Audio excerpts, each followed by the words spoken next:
اور اپنے ہاتھوں کو پورے جسم پر پھیل لیتے۔ اور بھائیوں، نبی کریم صلی اللہ علیہ وسلم یہ عمل 3 بار کرتے تھے۔ یہ بات صحیح بخاری حدیث نمبر 5017 میں موجود ہے۔ تو میرے پیارے بھائیوں، اگر ہم بھی اس طرح سنت پر عمل کریں اور ہر رات سونے سے پہلے ان تینوں صورتوں کو پڑھیں اور نبی کریم صلی اللہ علیہ وسلم کے بتائے ہوئے طریقے سے اپنے اوپر ہاتھ پھیریں، تو یہ ہمارے لیے اللہ کی حفاظت مانگنے کا بہت پیارا عمل ہے۔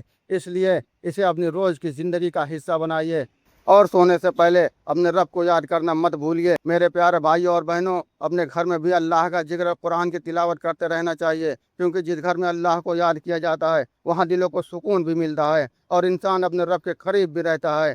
اور میرے بھائیوں، رات کو سونے سے پہلے سورہ البقرہ کی آخری 2 آیتیں پڑھنے کی بھی بڑی فضیلت حدیث میں آتی ہے۔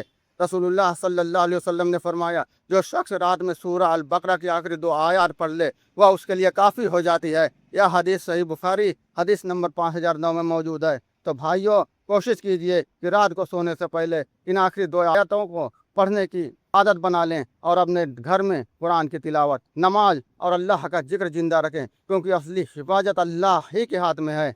میرے پیارے بھائیوں اور بہنوں، یہاں ایک بہت اہم بات سمجھیے، اگر انسان ڈر کر جنات سے مدد مانگنے لگے، اس سے پناہ مانگے یا کسی بابا، جادوگر اور کاہن کے پاس جا کر جنات کے ذریعے علاج کروانے لگے تو یہ بہت خطرناک راستہ ہے۔ قرآن میں سورہ الجن آیت نمبر 6 میں بتایا گیا ہے کہ کچھ انسان جنات میں سے کچھ لوگوں کی پناہ لیتے تھے اور اس سے ان کے لیے برائی اور پریشانی بڑھتی گئی۔ اس لیے مدد اور پناہ صرف اللہ سے مانگیے۔ تو میرے پیارے بھائیوں اور بہنوں، اب ایک بات اپنے دل میں بٹھا لیجئے، شیطان ہمیں ڈرانے کی کوشش کرتا ہے، دل میں طرح طرح کے وسوسے ڈالتا ہے، لیکن ہمیں اس سے گھبرانے کی ضرورت نہیں ہے۔ کیوں؟ کیونکہ شیطان کے پاس اپنی کوئی آزاد طاقت نہیں ہے، وہ وہی کر سکتا ہے جس کی اللہ اجازت دے۔ اللہ تعالیٰ سورہ نحل آیت نمبر 99 ہمیں بتاتے ہیں کہ جو لوگ ایمان رکھتے ہیں اور اپنے رب پر بھروسہ کرتے ہیں، شیطان کا ان پر کوئی زور نہیں چلتا۔ تو میرے بھائیوں، جب ڈر لگے تو ڈر کے پیچھے مت بھاگیے، اللہ کو یاد کیجئے، اس سے پناہ مانگیے اور اپنے دل میں یقین رکھیے کہ میرا رب میرے لیے کافی ہے۔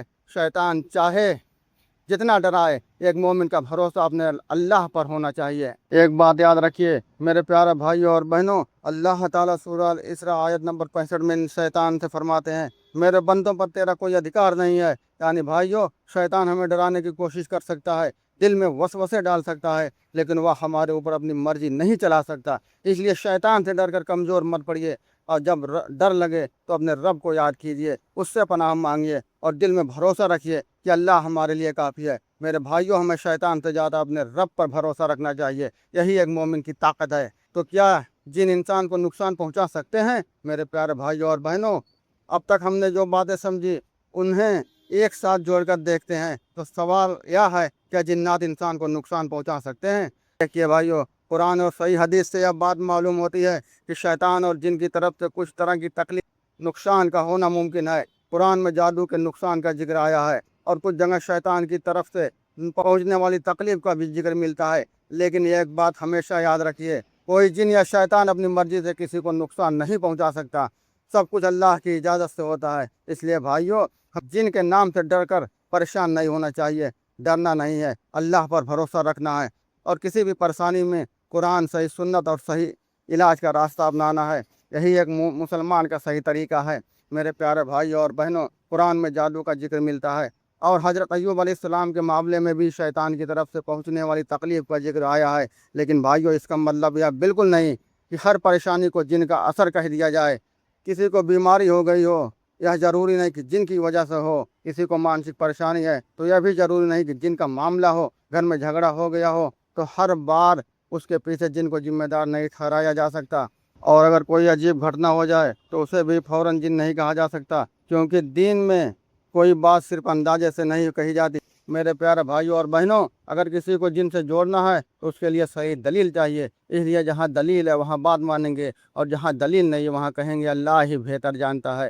یہی ہے قرآن اور صحیح سنت کا سنتلت راستہ۔ میرے پیارے بھائیوں اور بہنوں، آئیے آخر میں اپنے رب سے دعا کرتے ہیں، یا اللہ، ہمارے دلوں سے ہر بے وجہ کا ڈر، ہر وہم دور فرما، ہمیں اپنے اوپر مضبوط بھروسہ عطا فرما، ہمیں ہر شر اور برائی سے محفوظ رکھ، ہمیں صحیح علم عطا فرما اور قرآن اور صحیح سنت کو سمجھنے اور اس پر عمل کرنے کی توفیق دے۔ جو بیمار انہیں شفا کاملہ عطا فرما،